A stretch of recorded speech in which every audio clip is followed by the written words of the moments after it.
With you is magic. Pertama saya ucapkan selamat datang kepada mahasiswa baru Magister Teknologi Pendidikan Sekolah Pascasarjana Universitas PGRI Adibuana.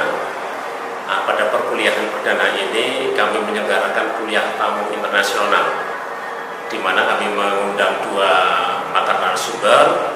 Yang pertama adalah Profesor Dr. E. Hilman Degeng Sudana dari Universitas Negeri Malang dan Ibu Dr. Anida dari University Malaka Malaysia. Nah, dengan adanya kuliah tamu internasional ini, saya bermaksud agar supaya mereka mendapatkan wawasan bahwa pendidikan itu bisa dilaksanakan di mana saja. Pendidikan itu mudah, ya. Belajar itu mudah, belajar itu penuh semangat.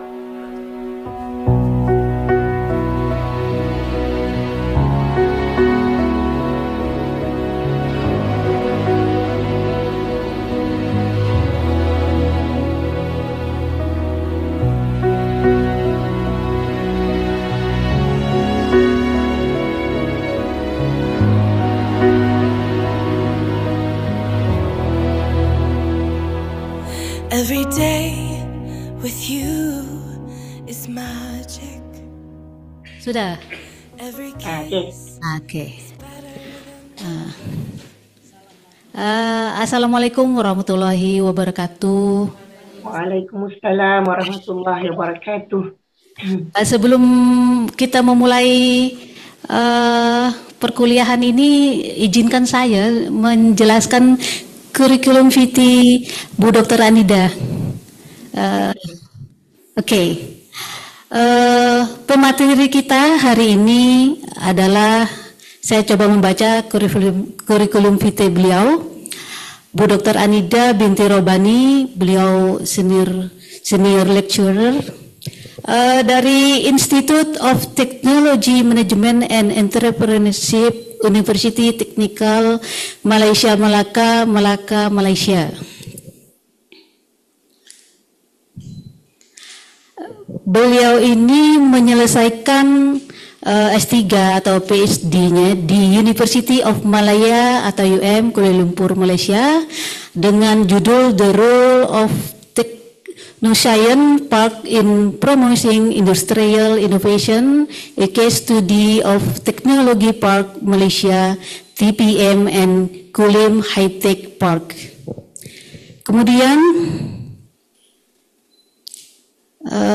keahlian beliau atau area of expertise adalah, yang pertama adalah Sociology of Development, yang kedua Sociology of Sustainable, yang ketiga adalah Education and Leadership for Sustainable Development, yang keempat ada Policy and Impact Assessment Studies. Tidak berpanjang lebar lagi,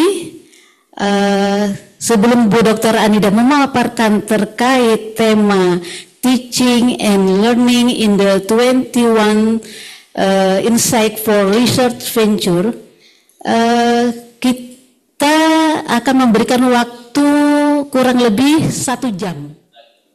Mari kita sambut narasumber Bu Dr. Anida Robani yang penuh edukasi. Silakan. Okey, materinya sudah nampak ya? Okey, baik. Jadi kesemua itu adalah kenalan-kenalan saya di Adibuana. Dan di sini saya mulakan dengan dalam perkenalan ini saya mulakan dengan ucap syukur dan alhamdulillah kehadrat Allah Subhanahu Wa Taala kerana saya diberi kesempatan atau ruang masa untuk saya bersama-sama dengan para mahasiswa daripada Teknologi Pendidikan Sekolah Pascasarjana Universitas Adibuana. Semua bidang lapangan dan juga aspek-aspek kehidupan ini, baik dalam konteks kesihatan, health, ataupun dalam konteks ekonomi pastinya, dan juga entrepreneurship, dan seterusnya dalam konteks pendidikan, sebagaimana yang kita berada pada pagi ini. Okey, jadi semua bidang itu disentuh dan juga menyentuh dan perlu terkait dengan ICT ataupun digital teknologi itu sendiri. Sekolah, kita juga sebagai pengajar dan juga sebagai dosen ataupun sebagai guru, kita juga tak bisa ke sekolah dan nak mengajar anak-anak bagaimana. Jadi di situ yang menyebabkan apa yang dimaksudkan bahawa COVID-19 itu memberi satu dampak hebat yang mana dia bukan hanya melibatkan aspek ekonomi dan industri tetapi juga kepada aspek education dan juga health sector. Okay, yang mana nak tak nak atau mahu atau tidak mahu, we have to embrace digital revolution. Itu adalah satu perubahan yang sangat besar. Yang mana perubahan ini bukan hanya menuntut kepada komitmen kita tetapi juga dalam konteks financialnya sangat-sangat 4.0, sedangkan lokasi ataupun penempatan itu berada jauh sebagai satu region yang terjauh atau paling dalam. Jadi adakah sampai atau tidak sampai internet connectivity itu? Ada atau tidak ada internet connection itu? Jadi kita bercakap tentang quality and equality in education. Kita bercakap tentang pendidikan berkualiti dan juga pendidikan yang saksama. Pendidikan yang adil untuk semua. Kerana moto ataupun slogan bagi Sustainable Development Goals adalah leaving no one behind. Ataupun tidak meminggirkan walaupun seorang daripada arus perjalanan. Tapi kalau digital native, anak-anak kecil pun sudah ada blog mereka, sudah ada YouTube masing-masing, channel YouTube, tetapi tidak bagi orang digital immigrant. Jadi ini adalah realiti. Okay? Satu realiti yang di mana kita sebagai educators pada hari ini, kita kena faham this is the digital gap yang kita perlu fahami supaya kita tidak menyebabkan anak-anak didik kita tertinggal dan kita juga tertinggal. Okey? Jadi kenapa dia tak bergerak?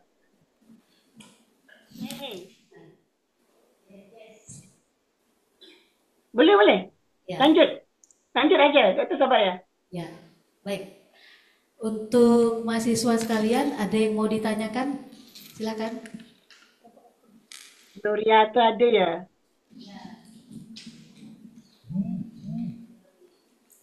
Ada? Silakan, sementara saya masih mencari. Ada yang mau tanya jawab dulu? Ni hilangin. Silakan. Boleh di-preparekan soalan. You are most welcome to ask dalam konteks celik IT ataupun celik digital ataupun kita panggil digital literacy itu juga diberi penekanan yang hampir sama untuk memastikan bahawa supaya nanti workforce yang nak dibangunkan itu benar-benar seimbang. Tidak hanya sekadar pandai dalam konteks fizikal ataupun teknikal, tetapi juga dalam konteks etikalnya juga bagus. Kerana dalam konteks yang saya terus ke bawah ya, sebab saya master center.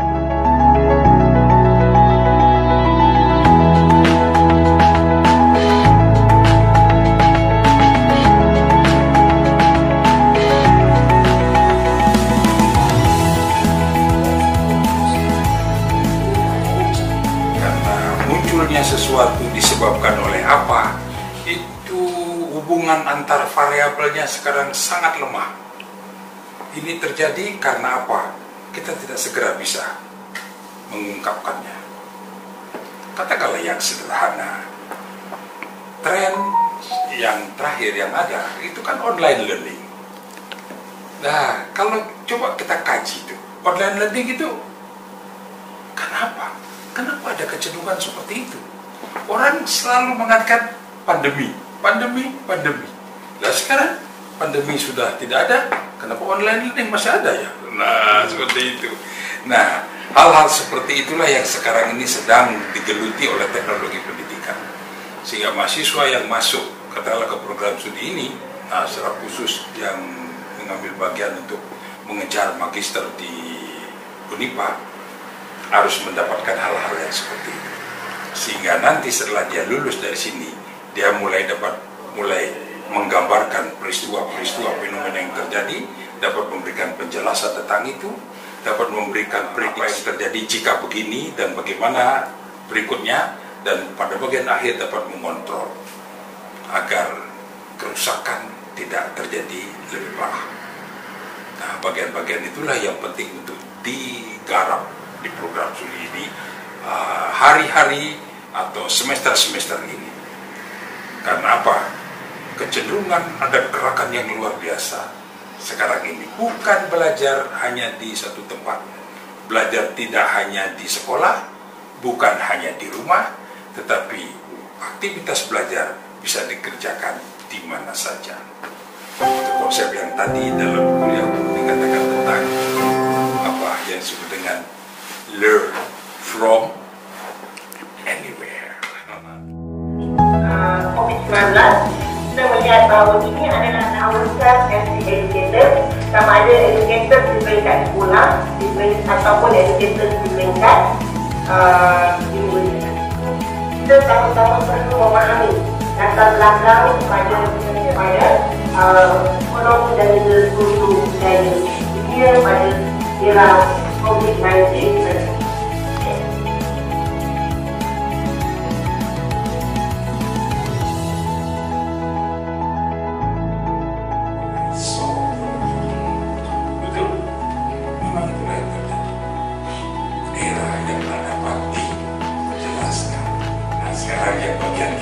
Yang buat kami